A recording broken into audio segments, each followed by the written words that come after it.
video is we're going to continue with the same topics with the Theraballs. Now I am going to use the Theraball, and then I'm also going to use the again, changing the floor and changing the pelvis with the cranial. When you're working with someone's arm, you really want to make sure they have a stability, okay? When you take someone away from home, you really don't want to come in here and just grab them, right? Especially for a child that's compromised. Home means, again, towards the system, towards the body. When you're seeing a child back like this now, we'll do that as well, but you really don't want to, because now here, this is balance and vision. I can tell you right now, if a child's out here, they have issues with balance, they have issues with vision. So you might want to take this down a notch to deal with those two concerns prior going into this elbow work. But still, it just doesn't want to be avoided. What I want to do here is a float. Now I do this technique a lot with the foot to the knee. I kind of call it like a cobra.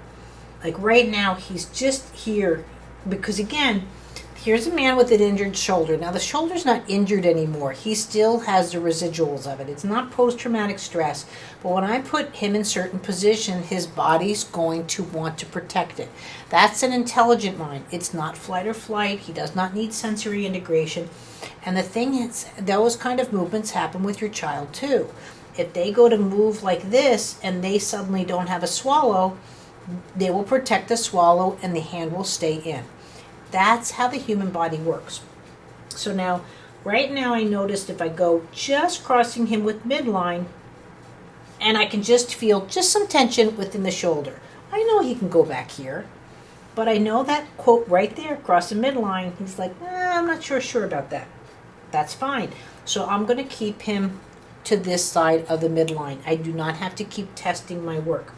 But now what I'm doing now is I'm finding his balance point, and now I want to use the ball. This is again where I like the wider balls. The round ones come in handy too. And I'm just going to bring him up, and I'm just going to find a place now for that ball. Now, depending on what you're working on, now this is how I use the egg balls.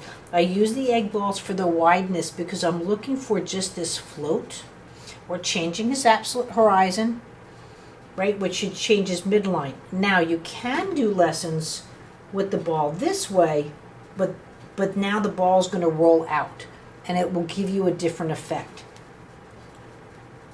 So I'm going with wide here. So now with that, so now he is above his horizon, his comfort point. He's not necessarily lying on the table. And this is a technique. Notice my hand technique around the wrist is going to match the head. Guys, if you're coming into my office, this is what you're coming here, and you're going to get from me, Felipe, from Claudia. Other practitioners too, but I can't stress that if you want to know why some of us are getting those skills, and you're capable of it, it's this. This is so light. Imagine that you just had a piece of a leak, and you just didn't want to break it. I'm not holding. You put him down, or you just hold that there for a second. It's just here. So it's the hanging technique coming up underneath the hand, and I'm just matching that underneath the elbow. Your child low tone, high tone, or just this child I'm working on here just doesn't get the chance to experience this. And why? Because again, what you're doing here is you're looking to change the absolute horizon. The absolute horizon, yes, is considered more the spine, but then it goes into the shoulder girdle and then down into the extremities. You could do something like this with a child, with someone on their belly, let's say, and working on the knee to the foot. So now I'm going to sit there, and now this is where I'm using the ball a bit more. Not for him to lose his balance, and not for me to lose my float. So I had first the rise, and again, when I say rise, I'm only looking for that ball to lose and just palpitate, but this is where I like the ball because it maintains the connection, right? This would be a different lesson, if I was here. right? There's way too much weight through his arm, through his shoulder, and I can already feel where his hand's just not as available, because what I'm looking for, put it down, is to start opening up the metatarsals, the small bones within the hands, right? And I can't do this raising up here because there's just a little bit where he wants to grip. Whereas if I'm here on the ball already, see, it just lightens that load. These movements should have happened with your child grabbing their feet. And they grab their feet right in here. That's where they start getting, that articulates all those small bones within the hands. But see here, look what I can do with this hand now already. Again, if I was to take the ball out,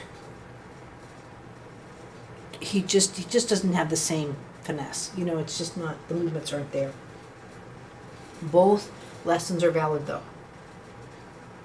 Now by doing that, he's already starting to rotate through his wrist.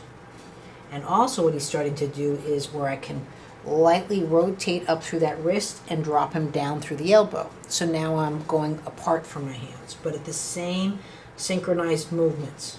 So one thing with movement lesson, you don't want to move your left hand, let's say, and you're not moving the right. That synchronized manner is there.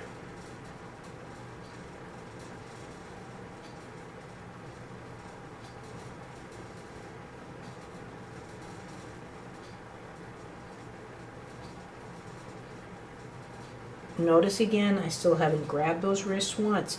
If you feel the need to grab, you're probably going too far, and you're looking to stop versus stabilize.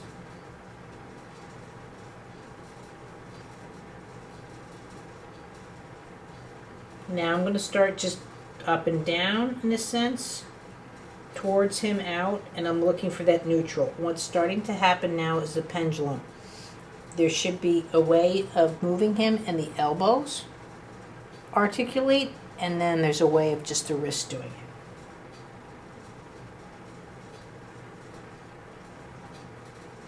There I go. See, I can use that teeter of the ball. Another way of hand position of doing this here, but you really want to get that rotation in.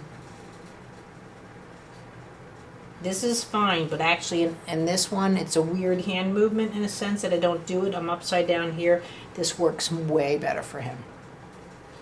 I get way more out of his chest, even his pelvis starting to respond.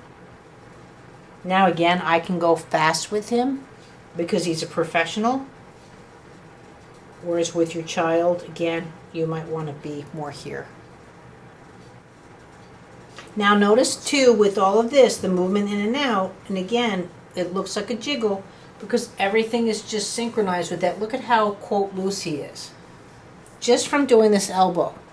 So when you have spasticity, dystonia, and all those from things with CP, guys, just because you're working here, again, this is where X doesn't, meet the match. Try it. Don't sit there and go, oh, my child's stiff, stiff, stiff. I don't want to do this yet. It's all connected. But I'm just working with his horizon, and his elbow can go around. Now, at this point, I can probably take this out as well. And again, see, and now he's just nice and loose. I just had this nice pendulum. Give it a try. Let me know in the group how you like it. And I'll see you in another video.